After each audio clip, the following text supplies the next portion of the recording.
Why did you write this book? It's not an easy book. Why did you write it? So it so happens that I think in everybody's life, you have at least one family story, if not many. And definitely as a writer, you know that you need to get it off your chest or get it out of your system because you want to write many more stories. So I believe also that places, just like we inhabit places, places inhabit us. So I was born and brought up in Kalyan, which is the satellite town of Bombay. I think everyone knows that. And it was Bombay then, before it became Mumbai. So it was also very aspirational for me growing up in small town Kalyan to want to come to Bombay. So, but I inhabited Kalyan as much as Kalyan inhabited me. The only reason I changed the spelling in this book, because I don't want to be caught by historians saying this can't happen and that can't happen. That's what always happens with fictionists, right? You don't want to be totally true to history. You want to distort it. So I made it Callin and got away with that. Just see, one spelling, just a little twist. So I had to write this book because I grew up in a Goan Catholic community in Kalyan. And when you pitch this story, as a film, because this was also a screenplay at the book to box office NFDC Film Bazaar, Goa. And when you pitch this, no one wants to believe that there was a Catholic community in Kalyan, because they only think there could be, this community in Bandra, Colaba, or Mumbai, Santa Cruz, and of course Goa. So they couldn't conjure how could it be Kalyan. But I'm like, but we are there everywhere. Sure. So coming from Kalyan, this was this large family of mine, the Fernandez family, and Burgundy House was Violet House. Burgundy Estates was Violet Apartments. Of course, my family was very charming. So what I have done to them here... So you say, Rochelle. So you say. No. So what I have done to them here is first taken ready-made characters, because that's the easiest thing a writer can do. You don't have to think about character work and archetypes and icebergs and sociographies and psychographies. You have ready-made characters, so many of them. They populated your life. They gave you, I think, the laughter that I hold with me is because of this large crazy family of aunties and uncles and cousins. And I think they needed to be distorted because, this story was with me for long, but it wouldn't want to come out as a literary, multicultural, multi-generational story. It wanted to only come out in one way, quite whacked out. And I was grappling for the longest time to say, nahi yaar, seedhe nikal. Come out the literary way. And it was like, no, because we were all crazy. We are not coming out this way. We are coming out like this, a slantward birth. And I'm like, okay, finally just come out because I have other stories to write. I can't grapple with you forever. Now this is out. Thank you for sharing that. And that sort of puts a little bit into, it sort of contextualizes how, you went about it. Although I think you've rather done it very deftly because it doesn't seem to come from, I distorted a lot. Yeah, so I think, your fiction chops have done the job very well. Thank you. And also the screenwriter in me. Yes, the screenwriter. I was just about to come to that. In the language, not just the narratorial voice, but the dialogues, the words from Goan, Konkani, Maharashtrian, English, Hinglish, all of that has sort of come together. And just that language, just a single word, it's sort of a map. Tell me a little bit about how you built this entire new vocabulary, this entire new lexicon. Because those words, the words that come out like this, they're sort of not single words. They're ideas, right? They're cultures. Yes. So tell us a little bit about that. Only a chief editor of a magazine can find this out. You have to be that discerning, more than a reader, also an editor. Yes, I'll tell you something about language. So for me, I think of this as a linguistic pitch, because when I was a poet, I thought of using the highest or the most sophisticated linguistic embellishments possible, because somewhere in my head, I surely was competing with some Irish poet, because Ireland was ruled for 783 years by the British. So I was like, I can't do that, but I'll try. We were only ruled for 200 years, but let me try my English. Fair. So I was in that zone, not all the time, of course, but I wanted to reach the highest linguistic pitch. Now, when I became a screenwriter, people would say like, madam ये क्या लिखा है, एसोबिक मतलब क्या? I would say एसोबिक, acidic. They were like मतलब क्या? Angry? हाँ, तो ये लिखो ना. So I'm like, oh yeah. So I had to come down to my knees with language, because here the medium was visual. It had verbs, and it didn't use all those embellishments that you were, like aiming for in poetry. And when I reached the novel, I thought, okay, now where is my language? And what is my language? Because the other thing about language is, what is it doing? What is the purpose of language? And when you are capturing the abstract of poetry, it's okay to write in your subconscious language. But when you are actually writing plot, and I'm quite a plotty person. In fact, my surname should have been Potkar. So I do like the fact that the plot is in the foreground and the language is in the background. The language should be as transparent as a chiffon sari in the rain. Right?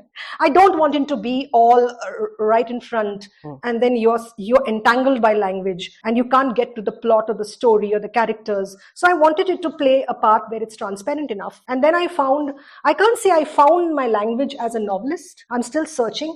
But under this genre, I might have found how to narrate maybe a humorous story.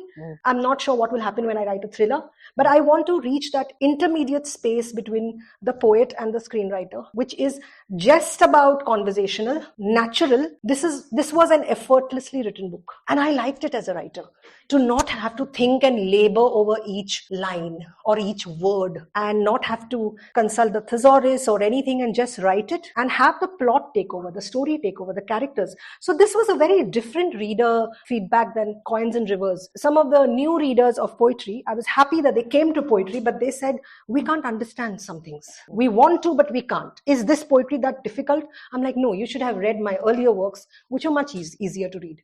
So I think with this book, I had no complaints. Even my mother is enjoying this book, and she always complains about her watering eyes, okay? Everything she'll be like, no, I'm aging. I'm like, is aging your hobby? But she'll be like, no, I'm aging. My eyes are watering. But you ask her about this book and she's saying, 3 pages I'm reading. I can understand everything. So that's lovely. I mean, she's reading the family saga, and she is your mom.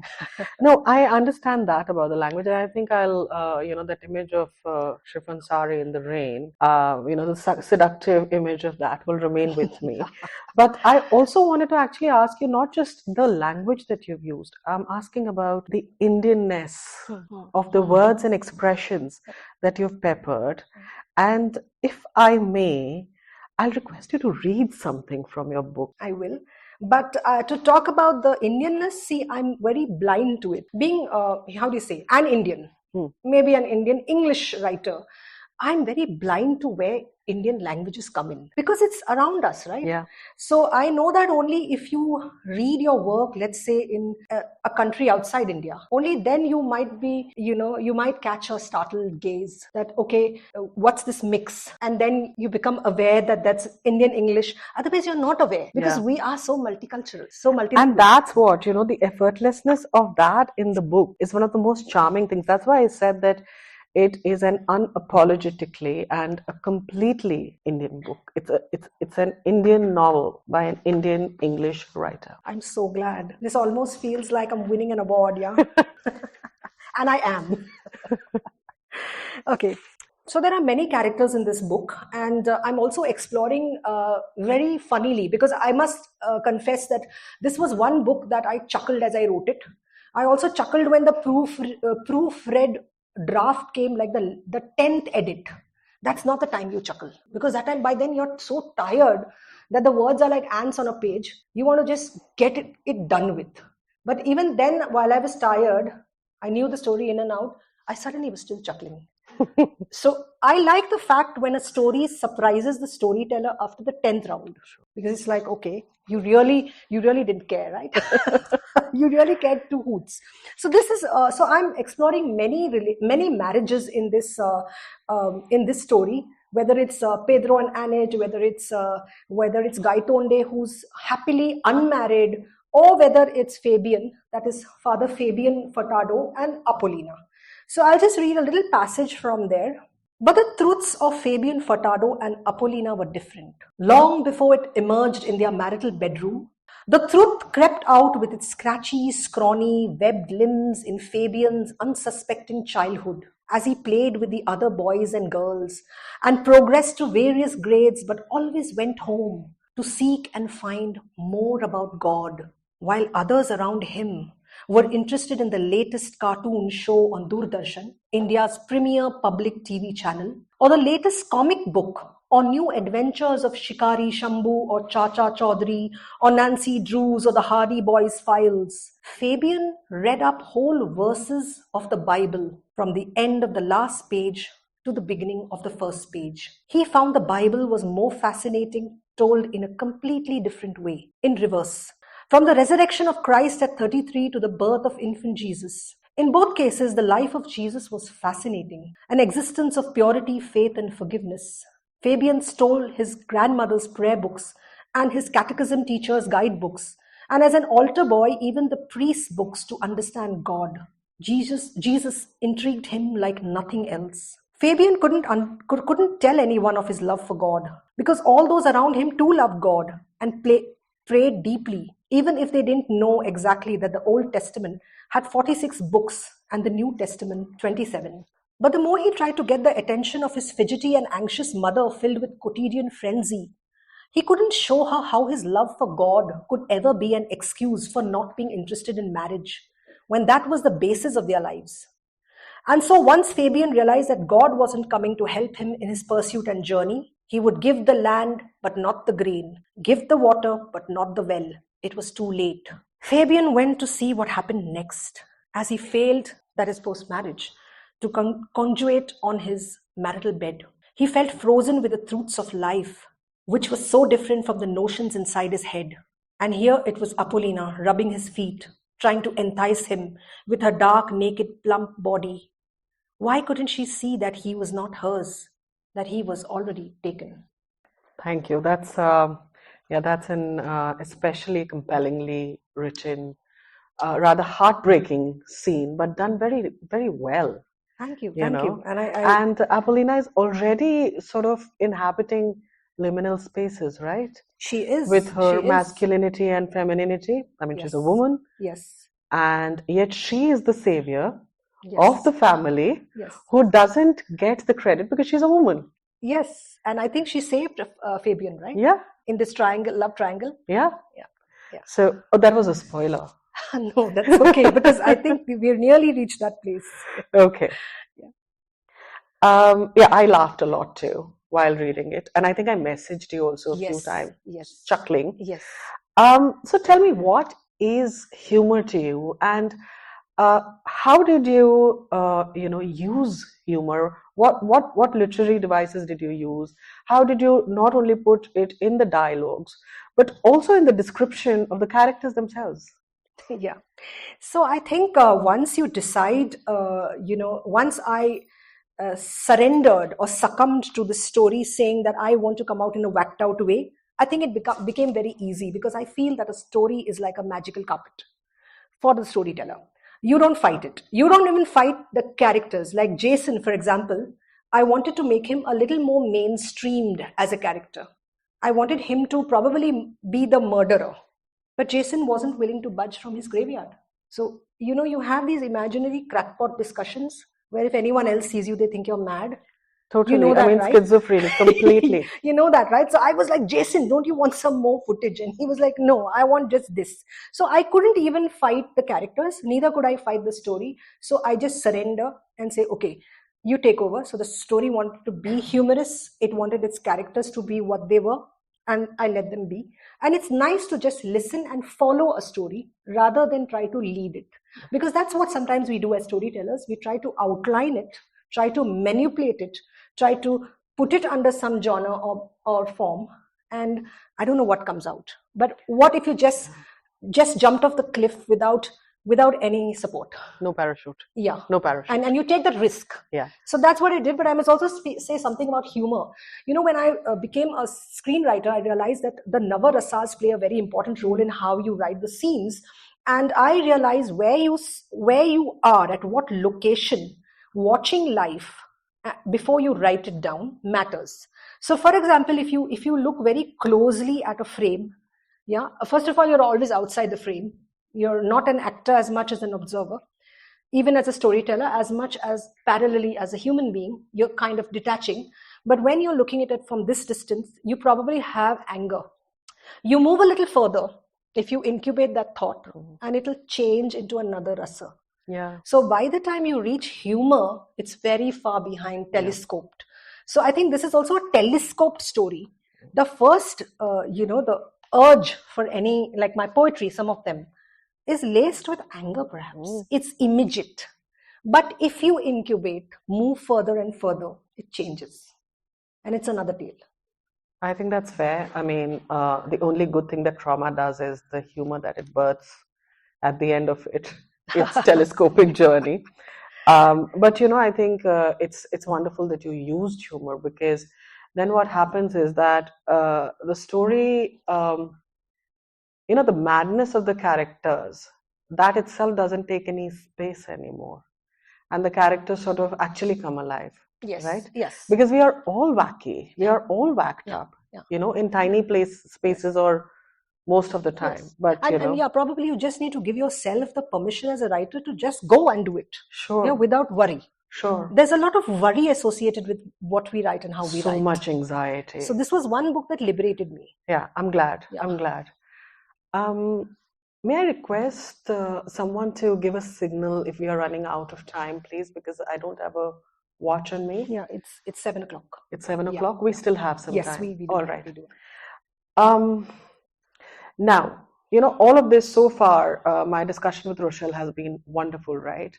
Now, what also intrigues me as a reader and an editor, yes, is how deftly she has dealt with the prickly parts of the story, right? The scheming, the culinary clashes, because the matriarch and the patriarch, who are both Catholics, come from different parts of India. Caste, motherhood, marriage. Like you just saw the state of one marriage, which sort of also reminded me a bit of Fleabag, right? Yes. I mean, she's not the ideal wife, yes, not the ideal girlfriend, and then the hot priest is just the hot priest. Yeah. Yeah. So tell me a little bit about the caste, patriarchy, religion, and the corruption. Yeah. That bit. How did you deal with that so lightly? So I think one is that when you use humor, you can actually get away with any story. Okay, because it becomes easy to talk about it, because it's easy to consume it, easy to cook it, easy to consume it. And I think at the base of all this humor was, and all this noise and this family and what they do and their festival and their food, it always was a story about hierarchy. It was always, because you see this premise that if you have a landlord's house, any landlord's house, and you have the tenant's house, and you have land in between, and some scheme to do something with it, you already have a lot going there, because there's the hierarchy of class, there's a hierarchy of caste is only in the house, but are not explored outside. But you have so many intersectionalities already present, because most of the settings in story or whatever life come with this intersectionality. We choose not to narrate some of them if we wish to, but I thought you can't not narrate them. Even if it's humor, even if it's a story about one house, you can't miss the fact that even Christians or Catholics remember their caste. They don't forget it. So, although in the Bible there's nothing about caste, so you can't forget it. So the whole patriarchy, it's there in every place. The simple line that Theodore decides the groceries that will be cooked, or the food or the cuisine that will be cooked, a Goan cuisine and not an Anglo-Indian cuisine, is so much of interference. Not because it's gendered that the women are in the kitchen, but because they are in the kitchen, they are being told what to do. So there is these demarcations which are also very physical, and I think I was inspired by the fact that the hierarchy was very physical in its settings. Yeah, you could see it also. No, I noticed that. Yeah, I noticed that. I'm glad you brought us to the kitchen, because a large part of it has to do with. So Theodore is the patriarch of the family, and Rita is the matriarch, and you noticed in Neeta's reading that a fairly bitter scene, deathbed scene, happens between both of them. And yes, one of them belongs to the Goan, Yes, the and Goan, yeah. Catholic lineage, and the other to the Anglo-Indian Catholic lineage. And the food that is being cooked is only Goan, Yes, right? yes. But she misses the Anglo-Indian food, the Anglo-Indian fare. food. Yeah. And I wanted to bring you into the kitchen now. Tell me a little bit about food. You seem to be a foodie. Did you get Because that from the book? yes, I got that from the book. You have enjoyed so much writing about it because I started craving for foods whose names I had never known before. So tell me a little bit, and if you don't mind, share a couple of recipes too. I should have had Rita do it. See, I'll tell you, I'll make a confession here. Again, it's the writerly thing, so don't get bored, audience, like who don't write, don't get bored. The fact that whenever I was hungry as a writer and I couldn't get up to cook or to eat, my character went to the kitchen.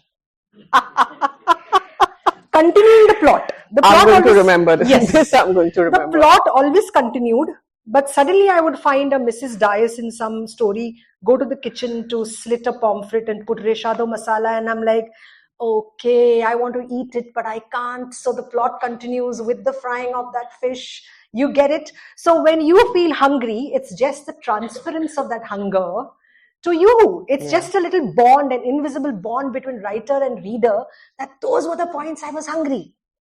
So foodie comes different. It is first the hunger, the appetite, and then I, of course, used food as a very political trope, as a cultural signifier.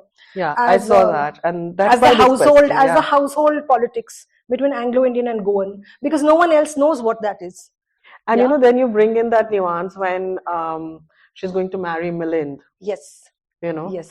And then she starts eating the Maharashtrian thali. Yes. It's so funny. Yes.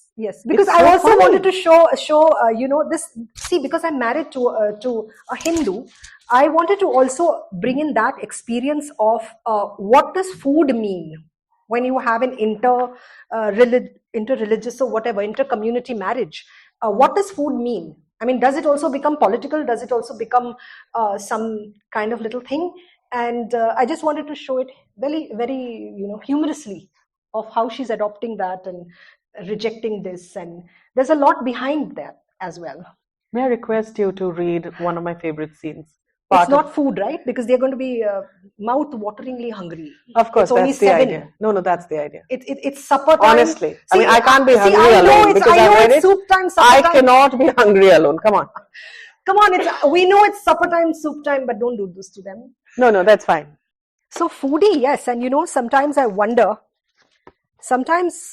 I wonder that why did God give us so much of so many taste buds covering our tongues, so much of spice, that the spice trade could actually shape the ancient histories. And then he says basic metabolic rate, calorie count. And you're like, you can't do this. I think this is a clash of crazy civilizations, because because food is also family, food is association, food is emotion. So there was so much of feasting that actually happened even in my Fernandez family. It can't be not happening in the D'Costas. Okay, now I know everyone's hungry. Okay. So you want this one? If you're not, you will be. No, this one. Start from they hit it off like curry biscuits. Yeah. Oh, here, Seneca. Okay. And here, right? This much? Yeah. Seneca had met Milind Rajadyaksh, a company secretary, at her first job at a new office where she was interning as a chartered accountant. They hit it off like curry biscuit in tea. She liked the niceties he had on. Good behavior in a plain blue work shirt that was so different from the rowdy boys at church. As for him, he liked that her skirts and dresses were always thigh length, yet she could cross and uncross her legs in such a way that it never showed her inner wear. He discerned a practice efficiency in that. This commingling was quick, chummy and gummy with willing smiles, and before long, Seneca came home with the announcement to her mother that she wished to become a Hindu again and start practicing to live and think in Hindi and Marathi. She began executing recipes of Maharashtrian delicacies in the kitchen with generous helpings of kanda poha or sabudana vadas for the main breakfast that replaced the curry-leaved, oily egg ross omelets. Thank you, Rochelle. If I have your permission, I want to read a little bit about, Please do. When the parents meet. Yes. Right? Yes. When she's forgotten her salwar. You remember it, huh? I remember that. Okay. So now, Seneca is obviously the daughter of Theodora and Rita, and Milind Rajadhyaksh is coming with his parents to meet, for the alliance, for the discussion of the alliance, marital alliance. Rita looked on with a curious gaze at the visiting Rajadhyakshas. Now, Milind was 5 years older than Seneca and handsome at 28 with light skin and grey eyes. She watched the mother Pramila, who sat demurely in a sari, and the father Pramod in a safari suit, as if they were afraid to crease and crumple their clothes or their characters. This was the best time to meet them all. At lunch, on a Sunday, after the last morning mass, Rita whispered to Annette, "So is Pedro having his tea?" Yes, all of it, I make sure. "And what do you feel about Andrew Rodriguez? He is hot-headed. Do you think he will create any problems for us?" They sat beside each other on the sofa, keeping their smiles intact and pleasant. "No, mummy, barking dogs seldom bite. He's powerless. What can he do?" What will you have? Wine or beer?" Rita asked the in-laws to be. Mrs. Rajadhyaksh coughed out in shock. "Tea, coffee, or just a glass of water, please?" "Ah, sure, simpler tastes are best." Rita cued Mina and Philomena. "From the time my daughter met your boy, they have been like curry biscuit in tea." Mr. Pramod Rajadhyaksh pursed his lips. "Excuse me, but who's the curry and who's the tea?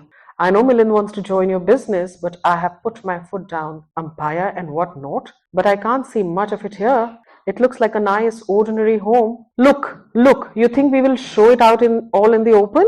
As far as the children go, we were Hindus hundreds of years back before the Portuguese came. Our castes the same. Seneca is practicing to speak and eat and snore in Hindi and Marathi. Our bone china plates have been replaced with thalis. Can you believe it? Don't worry, we'll take care of the arrangements. You do nothing. We can even return the rice bags our ancestors took. In dowry, his father's specialty. Mrs. Pramila watched how Seneca had forgotten to put on a salwar against her kameez, showing off her gorgeous thighs through the side slits and pulling up Milind to help serve the tea with her, which should have been done only by her. Mr. Pramod was aghast too for different reasons. He cleared his throat. "So is 30th December decided as the final date? We have so much to do even from the boys' side." As Indians, we know this kind of a conversation. Yes. The tea ceremonies, right? The tea ceremony, tea samosa. Yeah. And she forgot the salwar. That was the most amusing part of the thing, because she's used to dresses, right? Yes. She doesn't understand. Yes. She doesn't understand. No, basically in that zamana or any zamana, when you first came across a salwar kameez, you didn't know why there was the pant under. Exactly. There was no need for it. Right. So you were just talking to me about the real boundaries and the lines and the walls within the house, right? Mm-hmm. And the architecture in your story, in your saga. It's not a story; it's a family saga. Is also, the architecture is also quite. The architecture is a character on its own, right? Mm-hmm. The place. Yeah. The Burgundy house, like you've given it a name, right? Kalyan, even with a C, right? Yes. It's still a character, right? Tell us a little bit about that. I know it's coming from your personal, lived experience, but tell us a little bit about the process of creating those rooms, those lanes. Yeah. It's just going down memory lane. And I think you don't always need to be a writer to go down memory lane. We always go down memory lane. Okay, there are things that we're haunted by. So I think, being born and bred, growing up in Kalyan, until 18 I lived there. So I think that being so sensory and sensitive to sensoria, I'm very sensitive to sensoria, I realized when I became a writer because of Bombay hangovers. because the way Bombay seeped into me and needed to get out as short stories, I realized maybe this is what happens with artists. Maybe this happens with everybody. But when you have art with you, you can express it through that.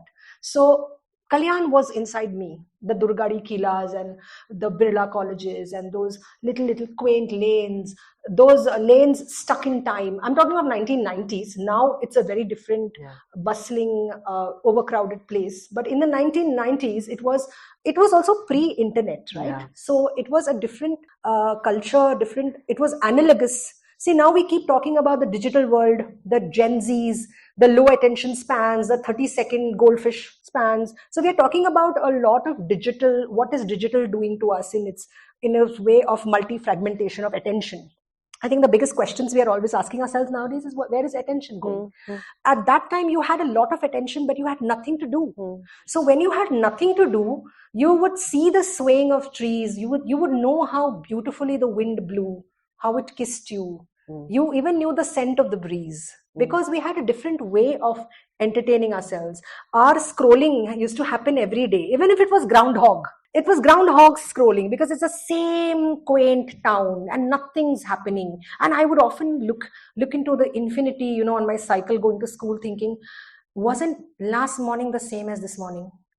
Why can't I get out of this trap, this groundhog trap? And I always thought all the answers were in Bombay. Yeah. And then when I even have a poem called Knotted Inside Me, wherein, you come to the city and then it's bustling and it's 10 times and 100 times more than what it is in a small town. But then it has its own challenges. But then also comes digitalization. So I feel this was pre-digital, which was in its own way very Malgudian. And so Kalyan was there definitely. And what happens when you come from a small town is it becomes a microcosm, because there are little things. It's not large.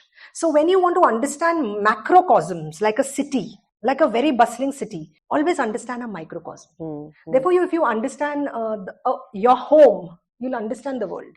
Therefore, they say, the person that rocks the cradle. There is a reason in what is miniature. And if you understand miniaturism, because you then understand everything in large scales. Sure. It's the same thing. So I think this house also was a lot.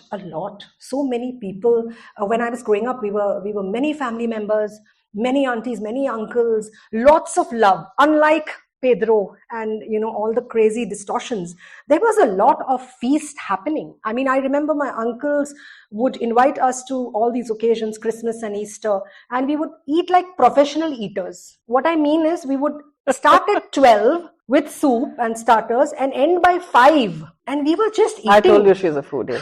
No, she just used the word professional eater. This was not. I mean, I didn't even know such a term existed. No, I thought about it later. This has to be professional eating, because you just have 9-course meals and you're just eating and talking and eating and talking. And I was like, this never happens now. Yeah. Now I'm on 10 to 14 intermittent fasting.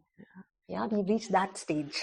I know. Don't remind me. That's why if you find paragraphs of food, please understand this is intermittent fasting craving. So thanks for that. I think you put your finger right on it. And that's why there's this very comfortable and nostalgic, cozy feeling while reading your novel. The absence of the digital. Yes. The absence of Instagram. Yes. Because then the physical architecture, the real spaces, they are what you inhabit. Yeah. That's why you see only Milind or Myland has his laptop. Yeah. That's the first laptop he has. Okay, that bulky one. Yeah. Yeah, and he's looking at it and he's showing off actually. Yeah. And he's the only one who has that, and that landline which is in the Library of Secrets. Yeah. I have a couple of more questions before we open up to the audience. Yes. Yeah. So tell us, what are you reading now? Funnily, I'm such a narcissist. I'm reading the next novel of mine. No, that's work. No, that's work. Yeah, but I'm doing that only. No, what else have you been reading? You mean to say other than that? Yeah. If I get poetry books to blurb, I'm reading that. That's again work. That's work. But my work is play. Okay, then you're fortunate. Yes. Okay. Yeah. With deep envy, I will live with that answer. Okay, and just a little bit about, there all characters, of course, are very sharply edged, but I was drawn to, the female characters as well, right? And their anxieties and their journeys and so on, right? So, female characters doesn't necessarily make a book feminist, right? The gaze does. Yeah, yeah. And your gaze is very, very clear about the hierarchies, right? It's not trying to shove anything under the carpet.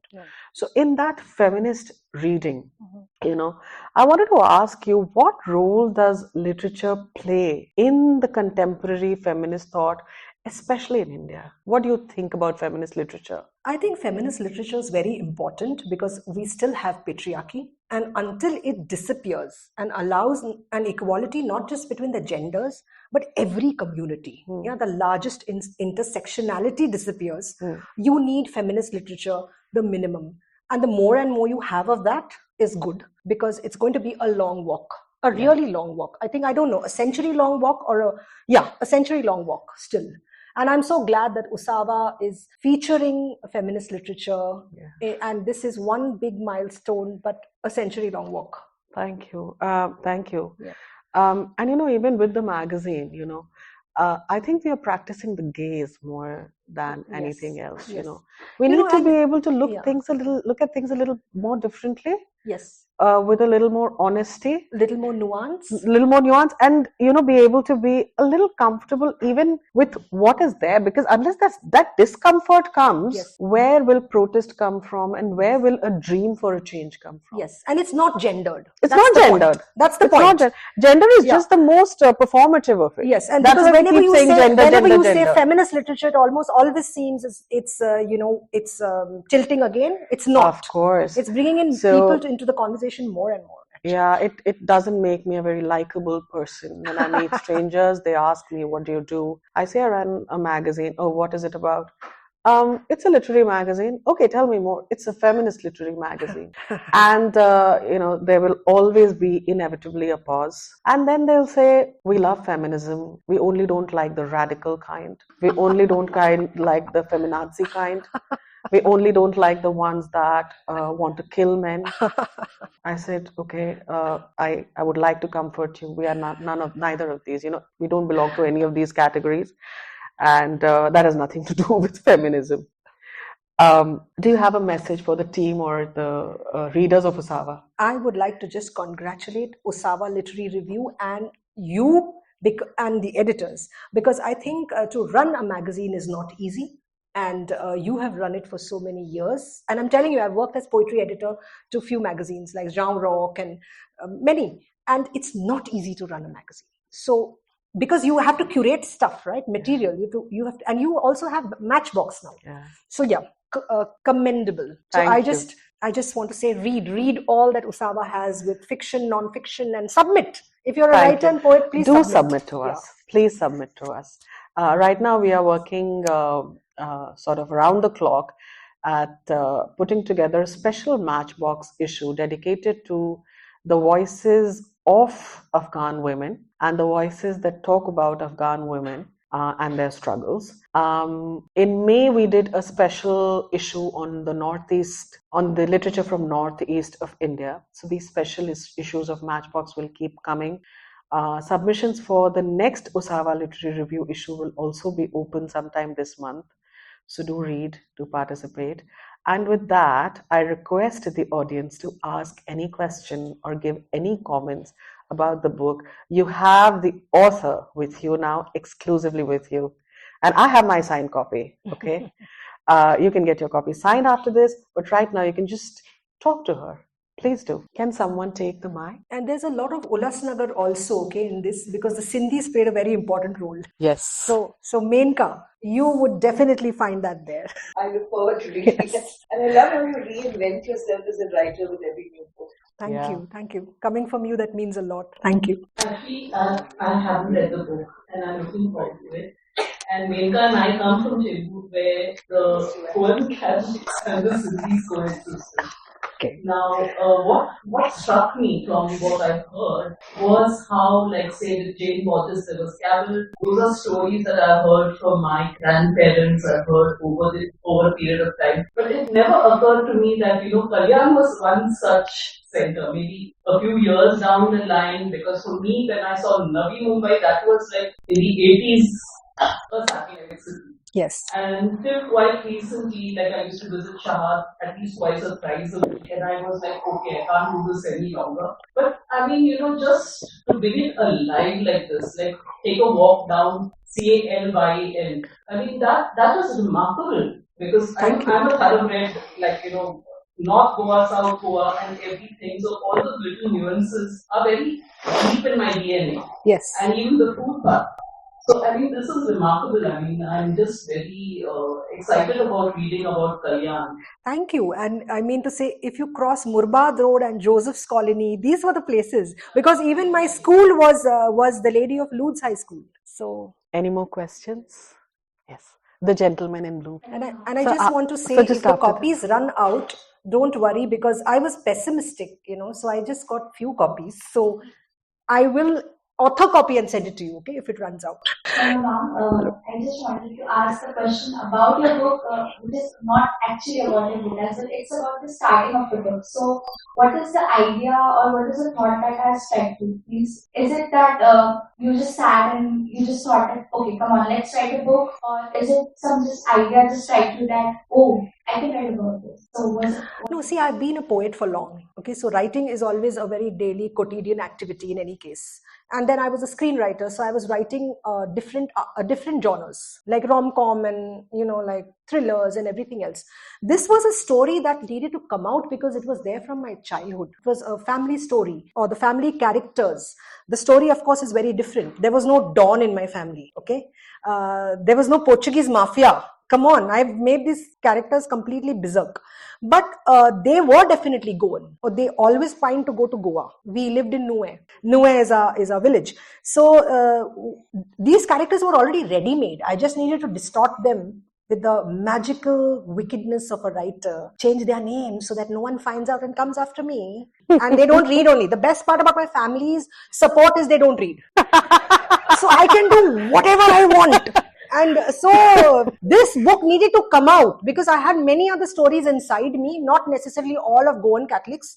I always have a Goan Catholic, protagonist, but there are other Indian, communities that catch my fascination and imagination. But this had to come out, yaar. It was the oldest story, as old as I was born, right? And you want to get it out. You want to finish the first project. This is my first project. So as I was mentioning to her and to everyone, this story wasn't willing to come out as a literary fiction, multi-generational story. So I was grappling only with that, asking it, how do you want to come out then, yaar? But please come out of my system, come out of my head. I want to say that, she keeps saying that, but it is a literary novel. I mean, just because, yeah, very much. And it's your story. I understand that.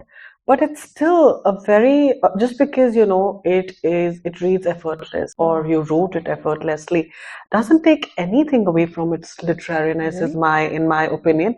My only observation is that this is the literary fiction of a screenwriter who's also a poet. You'll see that. You'll see the use of sound in dialogue, prittle, prattle, right? Things like that. Yeah. You will notice all of that. But it is very much a work of, acute literary acumen. And yes, the family that doesn't read, in my humble opinion, that's the healthiest kind of family a writer can have. Yes. So even when I told them that, D'Costa family is out, they're like, Have you in recent times, have you visited Kalyan? And that is the question. How do you see the Kalyan of 1990s and 2025? What differences do you find? Yeah. See, I haven't visited Kalyan in a while, but it's no longer the Kalyan of the 1990s, because not only was it 1990s, anyone who has lived through the 90s knows what we're talking about, right? We are so nostalgic about 1990s, which probably infuriates the Gen Zs and the other generations. Like we're fossils, prehistoric. But no, even a place changes just like people. I think technology is the biggest change, and I think development in a way, like malls coming up and crowd and I don't know how much of Kalyan is under construction, but Mumbai is always under construction. I'm sure Kalyan also is under construction. So it's completely changed from that time, which was very idyllic, very quiet, very nostalgic driven. I don't think any place has stayed like that. Not just Kalyan. I don't even feel Bombay has stayed that way. Sometimes I think that Bombay is like I'm living in the lower draw of a wardrobe city, because there's all the metro running on top. No, that's the first draw. This is the lower draw. So I don't think anything stays the same. That's why I think we want to construct it and preserve it in memory. Because we want that place to remain somewhere. And at a particular time, right? Yes, it's a snapshot. Freeze it. Yeah. Hi, Michelle. So lovely to hear, again from you. And I have read the book. So I also wanted to ask you one question, just regarding, there is a palpable undercurrent in the book which talks about, family dynamics and the cultural, shifts that happens generation by. But, you have very, deftly put all the drama, the satire, the humorous part of it, along with mingling it up with the political undercurrent that lies there, within the family dynamics, the generational thing that is happening. There's a lot more happening. So was it like everybody's kind of digging something, as the grave digger, the loophole digger, the property paper digger. There's so much thing happening. So was it like something that you consciously did that to bring something out which lies underneath the surface? Yes, besides digging my own grave perhaps. But Ekta, thanks for that. She's Ekta who runs Read a Kitab, and we also had an online book launch of I saw that. Yes. And by the way, her mouth watered too, okay. And when she said her mouth watered, I didn't even get the idea about being a foodie, because which foodie knows they're foodies? Come on, tell me that. So I was like, what happened? I do. Why? I do. And now I'm like comfortable with it. I own up to the crime. But I think as I said, the base of this was always about the greed that is there in the generations. Because of the hierarchy it has, because of the richness it has. It's a simple thesis which I found anywhere and everywhere I looked at wealthy people, that wealthy people want to get wealthier. The poor might be poorer, but the poor are also crooks, okay? I'm not going to say that because I study characterization of characters anywhere. I find the ordinary extremely extraordinary. So anything is possible, but here you luckily have so much of wickedness going on in the family, you don't need the tenants also to be wicked. So the tenants are comically wicked. Okay, they are not that, they are very bondu wicked. But you can't escape the greed that's there with rich people or with power. What happens when, anybody has power? They will misuse it most of the times. To not misuse it, you need to be very self-aware. There's another thing I want to mention in this frame of the answer is Maggie. Because Maggie, as I mentioned it in few occasions, she's the voice of conscience or the voice of reason. And she's in that liminal space too. She is in the liminal space of being asleep. Yeah. Because you had to mute her, no? Otherwise the story wouldn't have its logic, and it wouldn't have, because she would start questioning. Even if she was young, she would start questioning of what's going on. You had to shut her up or shush her for some time, and that follows the story. Yeah, she's sort of between the consciousness and the unconscious. Yes. Right? Yes. Because my basic idea, they have always a fulcrum, like you have in Haibun, that is prose poetry, the narrative of an epiphany at the core or the pivot. Similarly, the fulcrum of this story was always that can the new generation break the vicious cycles of greed from the older generation? Does the younger generation inherit anything that's wrong, or do they break it? That was my fundamental, sometimes we have these artist statements of why are you writing this story? It's just your personal document, but you may have a personal document in your head. Why are you writing this story? And you probably are writing it for this, to see what is the intergenerational change that's occurring. Yeah. Probably somewhere. I hope I've answered something. Yes. I've been really enjoying your talk all this time. It says, of course, you're an author and a poet and a screenwriter. So which of the roles do you enjoy the most? Thank you, ma'am. That's such a, that you hit my raw nerve. Because what I enjoy writing... You're such a lovely, your narrations, your talk. Yeah. So, Thank you. What I enjoy writing is not something that gives me instant success. What is laborious to write gives me instant success. So I'm stuck between the inner world and the external world. So screenwriting is what I really like to do, because it's a very dynamic form of art form. You have to directly jump into scene one. You need to know the dialogue. You need to know who the characters from where they come. You can't bullshit like you can do that in novel writing generally. The swaying of the coconut trees can happen for 3 pages. Yeah. It can just be swaying and the gurgling of the river, and you can just have fun with it. And no one is going to say, "Kaun hai, baat nahi kiya, kya chal raha hai?" You don't have to answer that. So I prefer the dynamism and the structure of screenwriting, but it's not so easy to get through a greenlit project. Because maybe I'm an outsider. Maybe this is the trend of the industry, that it's going to microfiction and vertical screens currently. Very low pay scales currently, exploitation I've heard of, sweatshop vertical dramas going on currently, or then they just don't want new storytellers. They have their in-house writers, it's enough. So I don't feel that I have that space. I've tried a lot. In novels, however, it's easier from point A to point B, but it's tough to write that because you're writing a 300-page laborious story, you're getting it proofread, you're reading it again, you're bothering about every line break and paragraph break. It's very tedious, but at least it's certain. It's coming out there. And it's coming out A to Z as yours. No milawat. So, yeah. So I love screenwriting, but this is what is certain. Had I only been a screenwriter, I'm telling you, you would have never seen me anywhere. Everything would be, all my stories would be underground. I have 20 screenplays ready. Yes, I do. And they are in active, evaluation in many places with NDA sign and all. And there they are. But books can come out because it's so much in your control, but tedious. Thank you. There's a question there. Hi, Rita. Keith. I had two questions for you. The first one is, now that you mentioned that all these characters in some way or another are inspired by your family members, do you still have like an intricate character sheet that you make in terms of, oh, this person will have this quirk, and hence, because they have this quirk, they will react to a certain situation in a particular way? The second question is, how do you choose between the kinds of metaphors and descriptions that you use in a novel? For example, you would describe a situation a certain way, and sometimes I've seen, when I read the book, I saw it, that you would describe the same situation again using a different metaphor. So is it that you would draft a sentence and you would be like, okay, I have another idea that's equally amazing and I need it to be there and maybe place it in a paragraph in a particular way? Is there a technical process behind that, or is it something that flows naturally? Thank you, Keith. And Keith was my first reviewer, official alpha reviewer of the book. Thank you so much, Keith. And he's also beta reading my second novel, by the way. Character sheet. So no, I have never used a character sheet, thank God. And I hope I haven't mixed their blue eyes and green eyes. No, you haven't. In this case, I haven't. But generally also, I don't make it for other stories. I do think a lot about the characters, almost like the invisible friends. So they hang out with me. I get the texture of how they think, feel, talk. Sometimes I might even suddenly talk like somebody, and no one is in the room because they'll think you're mad. So no one should be in the room when I'm doing all that business. But no, I don't make any sheets. I have it all in my head though. And I kind of embody or talk like them, feel like them, breathe like them. So no, but these were ready-made, of course.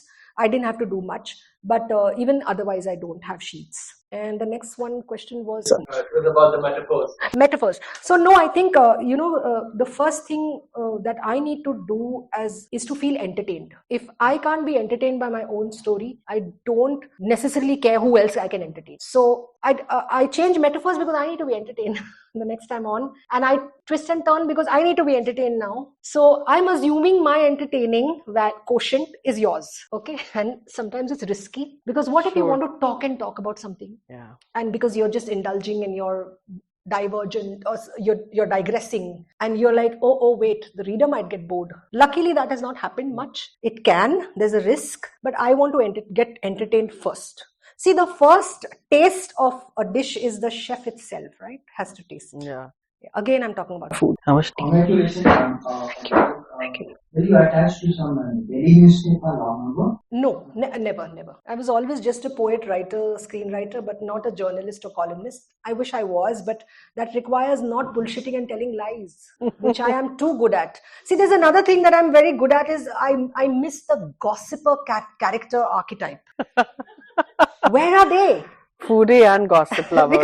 Because in the pre-digital age, there were these gossipers. Yeah. So I always have that gossiper. Even in my poem, Harry Mendonça is a poem. It's a funny poem in Coins and Rivers. And the man is dead. One hand, we're cataloging all the brands he consumed. On the other layer, there are the gossipers who are talking about his sex life. So I miss the gossiper because I think the gossiper was a fiction writer who didn't write. Any other question?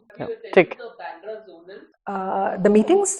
No. Yeah. The actual 3-week cultural programs which leads up to the drama? No, I haven't. I will maybe, yeah. But the Mount Mary, yes. I think, we are at the end of the evening. You have been wonderful. You have been a tremendous audience.